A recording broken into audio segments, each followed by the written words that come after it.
ಅಷ್ಟೇ ಗುರು ಇದು ಸಾಕು ಮಾಡ್ಬಿಡೋಣ ಅಷ್ಟೇ. ಹಾಂ ಬಾ ಅಲ್ಲಿ ಇನ್ನೊಂದು ಇದ್ರಲ್ಲಿ ಚೆನ್ನಾಗಿತ್ತು.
ನೀನೇನು ಅವ್ರೇನು ಅಬ್ಸರ್ವೇಷನ್ ಇಲ್ಲ.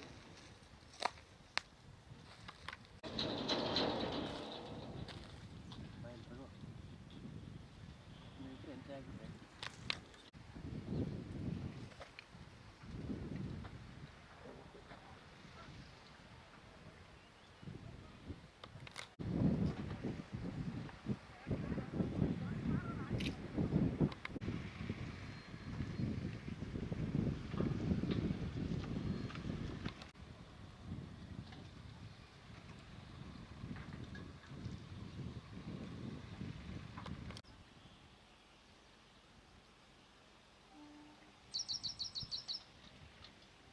ಒಂದು ಅಕ್ರಮ ಮರಳು ದಂಧೆ ಸುದ್ದಿ ಇತ್ತು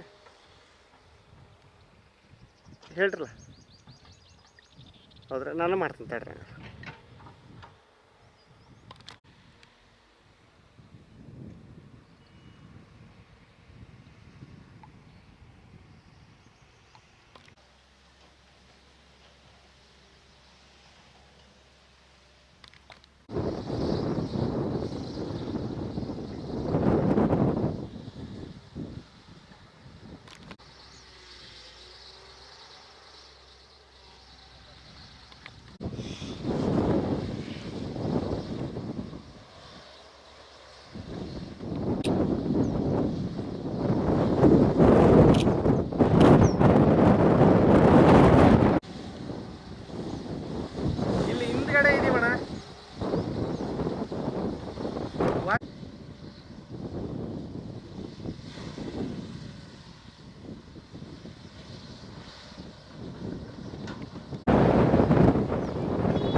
ರೈತ ಸಂಘ ಹೋರಾಟ ಮಾಡಿ ಇಲ್ಲಿ ಬಡ ಜನಕ್ಕೆ ಅನುಕೂಲ ಆಗೋಂಥ ಒಂದು ಗೌರ್ಮೆಂಟು ಬಸ್ ಸ್ಟ್ಯಾಂಡ್ ಬೇಕು, ಇಲ್ಲಿ ಡಿಪೋನೂ ಬೇಕು ಅಂತೇಳಿ ಸಚಿವ ರಾಮುಲು ಇದ್ದಾಗ, ಸಾರಿಗೆ ಸಚಿವ ರಾಮುಲು ಇದ್ದಾಗ ನಾವು ಮನವಿ ಮಾಡಿದ್ವಿ, ಪ್ರತಿಭಟನೆ ಮಾಡಿದ್ವಿ. ಅದಕ್ಕೆ ಹೋಗ್ಬಿಟ್ಟು ಅವರು ಇಲ್ಲಿ ಡಿಪೋನೂ ಮಾಡಿದ್ದಾರೆ ಮತ್ತು ಬಸ್ ನಿಲ್ದಾಣನೂ ಮಾಡಿದ್ದಾರೆ. ಅದೆಲ್ಲ ಕಾಮಗಾರಿಯಾಗಿ 1 ವರ್ಷ ಆದರೂ ಕೂಡ ಈವರೆಗೂ ಕೂಡ ಅದನ್ನು ಉದ್ಘಾಟನೆ ಮಾಡಿಲ್ಲ. ಇಲ್ಲಿಯ ಶಾಸಕರು ಅದನ್ನು ಉದ್ಘಾಟನೆ ಮಾಡೋಂಥ ಹಿತಾಸಕ್ತಿನೂ ತೋರಿಸ್ತಾ ಇಲ್ಲ. ಈಗ ಇದರಿಂದ ಏನು ತೊಂದರೆ ಆಗಿದೆ ಅಂತಂದರೆ ಎಲ್ಲ ಬಸ್ಸುಗಳು, ಸಾರಿಗೆ ಬಸ್ಸುಗಳು, ಸರ್ಕಾರಿ ಸಾರಿಗೆ ಬಸ್ಸುಗಳು ಹಾನಗಲ್ನಲ್ಲೇ ನೇರವಾಗಿ ಚಳ್ಳಕೆರೆ ಮತ್ತು ಬಳ್ಳಾರಿಗೆ ಹೋಗೋಂಥ ವ್ಯವಸ್ಥೆ ಮಾಡಿದ್ದಾವೆ. ರಾತ್ರಿಗೆ ಬೆಂಗಳೂರಿಂದ ಬರಲಿ, ಎಲ್ಲೇ ಬರಲಿ ಪ್ರಯಾಣಿಕರು ಅಲ್ಲೇ ನಿಲ್ಲಿಸಿ ಅಲ್ಲೇ ಕೆಳಗೆ ಇಳಿಸಿ ಮಕ್ಕಳು ಮರಿಯನ್ನು ಮತ್ತು ಲಗೇಜನ್ನು ಅಲ್ಲೇ ಇಳಿಸಿ ಹೋಗ್ತಾರೆ. ರಾತ್ರಿಗೆ ಆಟೋಗಳಿರೋದಿಲ್ಲ. ಸಾರಿಗೆ ವ್ಯವಸ್ಥೆಯಲ್ಲಿ ಭಾಳ ಮಕ್ಕಳಿಗೆ, ಹೆಣ್ಣುಮಕ್ಕಳಿಗೆ ಅವರಿಗೆಲ್ಲ ಭಾರಿ ತೊಂದರೆ ಆಗುತ್ತೆ. ಈ ತೊಂದರೆಯನ್ನು ತತ್ಕ್ಷಣವೇ ಸಚಿವ ರಾಮಲಿಂಗಾರೆಡ್ಡಿ ಅವರು ಇದನ್ನು ಉದ್ಘಾಟನೆ ಮಾಡೋಕ್ಕೆ ಮುಂದಾಗಬೇಕು. ಅದು ಮುಂದಾಗಲಿಲ್ಲ ಅಂತಂದರೆ ನಾವು ಬೃಹತ್ ರಸ್ತೆ ತಡೆ ಚಳವಳಿ ಮೂಲಕ ಇದನ್ನು ಉದ್ಘಾಟನೆ ಮಾಡೋದಕ್ಕೆ ನಾವು ಒತ್ತಾಯವನ್ನು ಮಾಡ್ತಾಯಿದ್ದೀವಿ. ನಿಮ್ಮ ಹೆಸರು? ಬೇಡರಹಳ್ಳಿ ಬಸವರೆಡ್ಡಿ, ರಾಜ್ಯ ರೈತ ಸಂಘ. ಮೊಳಕಾಲ್ಮೂರು ವಿಧಾನಸಭಾ ಕ್ಷೇತ್ರ ವ್ಯಾಪ್ತಿನಲ್ಲಿ ಇತ್ತೀಚೆಗೆ ಈ ಮರಳಿನ ವಿಚಾರವಾಗಿ ಅತಿ ಹೆಚ್ಚು ಸದ್ದಾಗ್ತಾ ಇದೆ. ಏನಂದರೆ ಜನರಿಗೆ ಇವತ್ತು ಡೆವಲಪ್ಮೆಂಟ್ ಆಗಿರ್ಬೋದು, ಜನರಿಗೆ ಸಾಮಾನ್ಯವಾಗಿ ಅತ್ಯವಶ್ಯಕವಾದಂಥ ವಸ್ತುಗಳಲ್ಲಿ ಮರಳು ಒಂದು.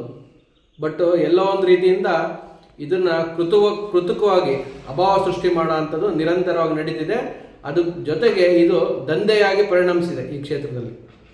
ಯಾಕಂದರೆ ಇದನ್ನು ಸುಮ್ಮನೆ ಪಟ್ಟ ಅಂತ ಇಲಾಖೆನವರು, DMG ಅವರಾಗಿರ್ಬೋದು, ಕಂದಾಯ ಇಲಾಖೆಯವರಾಗಿರ್ಬೋದು, ಪೊಲೀಸ್ ಇಲಾಖೆ ಈ ಕೂಡಲೇ ಎಚ್ಚೆತ್ತುಕೊಂಡು ಈ ಭಾಗದಲ್ಲಿ ನಡೆಯುವಂಥ ಈ ದೊಡ್ಡ ದಂಧೆಗೆ ಕಡಿವಾಣ ಹಾಕಬೇಕು ಅಂತ ನಾನು ಪ್ರಜ್ಞಾವಂತ ಮತದಾರನಾಗಿ ಮತ್ತು ಈ ಭಾಗದ ಮುಖಂಡನಾಗಿ ನಾನು ಎಲ್ಲರ ಪರವಾಗಿ ಬೇಡ್ಕೊತಾ ಇದ್ದೀನಿ. ಅಂತ ಕೃತಕ ಅಭಾವ ಸೃಷ್ಟಿ ಮಾಡಿ ಇವತ್ತು ದೊಡ್ಡ ಮಟ್ಟಕ್ಕೆ ದಂಧೆ ನಡೆಸ್ತಿದ್ದಾರೆ. ಅದಷ್ಟೇ ಅಲ್ಲದೆ ಬರೀ ಮರಳನ್ನ ಪ್ರಾಮಾಣಿಕವಾಗಿ ಎಲ್ಲೋ ಈಗ ಮೊಳಕಾಲ್ಮೂರು ತಾಲೂಕಿನಲ್ಲಿ ಚಿನ್ನಗಿರಿ ಹಳ್ಳ ಇದೆ, ಪ್ರಾಮಾಣಿಕವಾಗಿ ಮರಳಷ್ಟೇ ಹೊಡೆದಿದ್ರೆ ನನಗೆ ಬೇಜಾರಾಗ್ತಿರ್ಲಿಲ್ಲ. ಅದನ್ನು ಮೀರಿ ಪರ್ಮಿಟ್ ಇರೋ ಅಂತ ಮರಳನ್ನ ಬಿಟ್ಟು ಇವತ್ತು ವಾಶ್ ಸ್ಯಾಂಡ್ ಅಂತ ಹೊಡಿತಾರಂತೆ. ಏನು ಮಣ್ಣನ್ನು ತಗೊಂಡೋಗಿ ಎಲ್ಲೋ ಇರೋ ಅಂತ ಮಣ್ಣನ್ನು ತಗೊಂಡೋಗಿ ವಾಶ್ ಮಾಡೋ ಅಂಥದ್ದು ಎಂಥ ದೊಡ್ಡ ಮೋಸ ಅಂದರೆ ಇದು. ಬಹುಶಃ ಯಾರನ್ನ ಕೇಳಿದ್ರೆ ಗಾಬರಿ ಆಗಬೇಕು. ಮಣ್ಣನ್ನು ತಗೊಂಡೋಗಿ ವಾಶ್ ಮಾಡಿ ಅದನ್ನು ಉಸುಗು ಅಂತ ಮಾಡಿ ಮರಳಂತ ಮಾಡಿ ಮಾರೋಂಥ ದಂಧೆನೂ ಸಮೇತ ಪ್ರಾರಂಭ ಆಗಿರೋದು.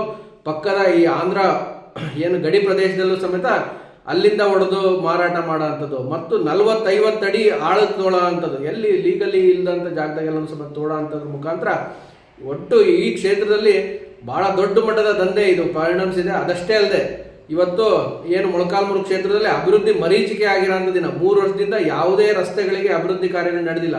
ಅಂಥದ್ರ ಮಧ್ಯದಲ್ಲಿ ಶ್ರೀರಾಮುಲು ಅವರು ಬಂದಿದ್ದಾಗ ಯಾವುದೋ ಅಲ್ಪ ಸ್ವಲ್ಪ ರಸ್ತೆಗಳು ಬಹಳ ದೊಡ್ಡ ಮಟ್ಟಕ್ಕೆ ಅನುದಾನಗಳು ತಂದು ಗ್ರಾಮೀಣ ಪ್ರದೇಶದ ರಸ್ತೆಗಳು ಎಲ್ಲನೂ ಸಮೇತ ಅಭಿವೃದ್ಧಿ ಆಗಿರೋಂಥದ್ದು ನಾವು ನೋಡಿದ್ವಿ. ಆದರೆ ವಿಪರ್ಯಾಸ ಅಂದರೆ ಮತ್ತೆ ಈ ಮರಳು ದಂಧೆಗೆ ದೊಡ್ಡ ಲಾರಿಗಳು ಏನು ಪರ್ಮಿಟ್ ಇಲ್ದಂಥವು ಏನೇನೋ ಪರ್ಮಿಷನ್ ತಗೊಂಡ್ರಂತ. ಮೂರು ತಾಲೂಕಿನಾದ್ಯಂತ ಮಾಚನಹಳ್ಳಿ, ವೆಂಕಟಾಪುರ, ವಿಟ್ಲಾಪುರ, ದೇವಸಮುದ್ರ ಮತ್ತು ನಾಗಸಮುದ್ರ ಎಲ್ಲ ಕಡೆಗಳಲ್ಲಿ ಲೀಜಿಗೆ ಹೆಸರಿಗೆ ಮಾತ್ರ ಲೀಜಿಗೆ ಮಾಡ್ಕೊಂಡು ರಾಜಕಾರಣಿಗಳ ಕಪಮುಷ್ಟಿಯಲ್ಲಿರುವ ಅವ್ರ ಹಿಂದೆ ಮುಂದೆ ಇರ್ತಕ್ಕಂಥ ಅವ್ರ ಸಂಬಂಧಿಕರುಗಳು ಇವತ್ತು ಉಸುಗು ರಾತ್ರೋರಾತ್ರಿ ಸುಮಾರು 200-300 ಟಿಪ್ಪರ್ಗಳು ಬೆಂಗಳೂರು, ತುಮಕೂರು, ದಾವಣಗೆರೆ ಎಲ್ಲ ಕಡೆ ಹೋಗ್ತಾ ಇದ್ದಾವೆ. ಅದು ಮತ್ತು ಈ ಕಡೆ ಸಾಯಂಕಾಲ 7 ಗಂಟೆ 8 ಗಂಟೆ ಆದರೆ ರಾಯದುರ್ಗದಲ್ಲಿ ಆಂಧ್ರ ಸರ್ಕಾರದಲ್ಲಿ ಫ್ರೀ ಐತೆ ಉಸುಗು. ಅದನ್ನು ಈ ಲಕ್ಷಾನುಗಟ್ಟಲೆ ದಾವಣಗೆರೆ, ಶಿವಮೊಗ್ಗ ಈ ಕಡೆ ಎಲ್ಲ ಈ ಕಡೆ ಗೌಸಮುದ್ರ, ಮಲಸಮುದ್ರ, ದೇವರಡ್ಡಹಳ್ಳಿ ಮೂಲಕ ಮತ್ತು ಈ ಕಡೆ ಕೋನಸಾಗರ, ಉಡೆ ಮೂಲಕ ಮತ್ತು ಈ ಕಡೆ ನಮ್ಮ ಮೊಳಕಾಲ್ಮೂರು ತಾಲೂಕಿನ ರಾತ್ರಿ ಆಗಿದ್ರೆ ಸುಮಾರು ಸಾವಿರಾರು ಲೋಡ್ಗಳು ಎಲ್ಲ ಅಧಿಕಾರಿಗಳು, ಈಗ ಪೊಲೀಸ್ ಇಲಾಖೆ ಇರ್ಬೋದು, MLA ಇರ್ಬೋದು, ಇನ್ನೊಬ್ರು ಇರ್ಬೋದು, MP ಇರ್ಬೋದು, ಎಲ್ಲರೂ ಯಾವ ರೈತರು ತರಕಾರಿ ಹಾಕ್ಕೊಂಡು ಹೋದರೆ ಟಾಟಾ ಎಸ್ಗಳು ಹಿಡಿದು ನಿಮಗೆ ಇನ್ಸೂರೆನ್ಸ್ ಇಲ್ಲ ಮತ್ತು ಗಾಡಿ ಲೈಸೆನ್ಸ್ ಇಲ್ಲ ಅಂತೇಳಿ ಅವ್ರ ಹತ್ರ 1500 ರೂಪಾಯಿ ಕಸ್ಕೊಂತಾರೆ. ಇಲ್ಲಿ ಕಣ್ಣಿನ ಮುಂದೆನೇ ಲಕ್ಷಾನುಗಟ್ಟಲೆ ಕೋಟಿಗಟ್ಟಲೆ ವ್ಯವಹಾರ ನಡೀತೈತೆ. ಪೊಲೀಸ್ ಅಧಿಕಾರಿಗಳು ಮತ್ತು ನಿಮ್ಮ ಇವ್ರು ಯಾರು ಖನಿಜ ಇವರು ಏನು ಮಾಡ್ತಾಯಿದ್ದೀರಿ ಅಧಿಕಾರಿಗಳು? ಎಷ್ಟೋ ಸರಿ ನಾವು ನಿಮ್ಮ ಗಮನಕ್ಕೆ ತಂದಿದ್ದೀವಿ, ಹೋರಾಟ ಮಾಡಿದ್ದೀವಿ. ಇವತ್ತು ರೈತರಿಗೆ ಬೇಸಿಗೆ ಕಾಲದಲ್ಲಿ ಮರಳು ಎಲ್ಲ ಏರ್ಬಿಟ್ಟಿದ್ದೀರ. ಅಂತರ್ಜಲ ಕುಸಿದು ಇವತ್ತು ಸಾವಿರಾರು ಅಡಿ ರೈತರು ಬೋರ್ವೆಲ್ಸ್ರು ಕೂಡ ನೀರು ಬರ್ತಾಯಿಲ್ಲ. ಇವತ್ತು ಹಳ್ಳಿಗಳಲ್ಲಿ ಎಲ್ಲ ಧೂಳು, ಎಲ್ಲ ಮನೆಗಳ ಸುತ್ತಲೂ ಎಲ್ಲ ಧೂಳು, ರಾತ್ರಿ ಭಯದ ವಾತಾವರಣ ಆಗಿ ಕಳ್ಳರು ಎಲ್ಲ ಹಳ್ಳಿಗಳಿಗೆ ನುಗ್ತಾ ಇದ್ದಾರೆ. ಇವತ್ತು ನೀವು ಅವರು ಯಾಕೆ ಹಿಡಿತಾ ಇಲ್ಲ? ಇವತ್ತು ಯಾರೋ ಸಣ್ಣ ಪುಟ್ಟ ಬ್ಯಾಡಿಗೆ ಮೆಣಸಿನ್ಕಾಯಿ ಹಾಕ್ಕೊಂಡು ಹೋದರೆ ರೋಡಲ್ಲಿ RTOಗಳು ಹಿಡಿತೀರಾ, ಪೊಲೀಸ್ನವ್ರು ಹಿಡಿತೀರಾ, ಕಾನ್ಸ್ಟೇಬಲ್ಗಳು ಹಿಡಿತೀರಾ, ಇವು ಉಸುಗೆ ಯಾಕೆ ಹಿಡಿತಾ ಇಲ್ಲ?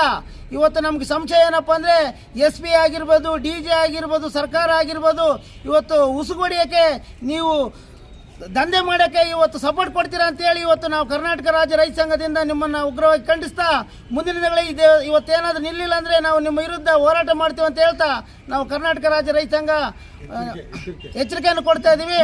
ಆದ್ದರಿಂದ ಮುಂದಿನ ದಿನಗಳಲ್ಲಿ ನಾವು ನೀವೇನನ್ನ ನಿಲ್ಲಿಸಿಲ್ಲ ಅಂದರೆ ಇಲ್ಲಿ ಆಂಧ್ರ ಪಕ್ಕದಿಂದ ಬರ್ತಾ ಇದ್ದೇವೆ, ಸಾವಿರಾರು ಲೋಡ್ ಬರ್ತಾ ಇದ್ದಾವೆ, ಯಾವ ಪೊಲೀಸರು ಹಿಡಿತಾ ಇಲ್ಲ. ಯಾಕಂದರೆ ನೀವೆಲ್ಲ ಕಮಿಷನ್ಗೆ ಇಳ್ಕೊಂಬಿಟ್ಟಿದ್ದೀರಾ. ನಮ್ಮ ರೈತರು ಯಾರನ್ನ ತರಕಾರಿ ಹಾಕೊಂಡು ಹಿಡಿತೀರಿ, ಅವ್ರನ್ನ ಹಿಡಿತಾ ಇಲ್ಲ ಅಂತೇಳಿ ನಾವು ಒತ್ತಾಯ ಮಾಡಿ ಇವತ್ತು ನೀವು ಸರ್ಕಾರಕ್ಕೆ ಇಲಾಖೆಗೆ ಎಚ್ಚರಿಕೆ ಕೊಡ್ತೀವಿ. ಕರ್ನಾಟಕ ರಾಜ್ಯ ರೈತ ಸಂಘ ಜಿಲ್ಲಾಧ್ಯಕ್ಷರು ಮರಳಳ್ಳಿ ರವಿಕುಮಾರ್.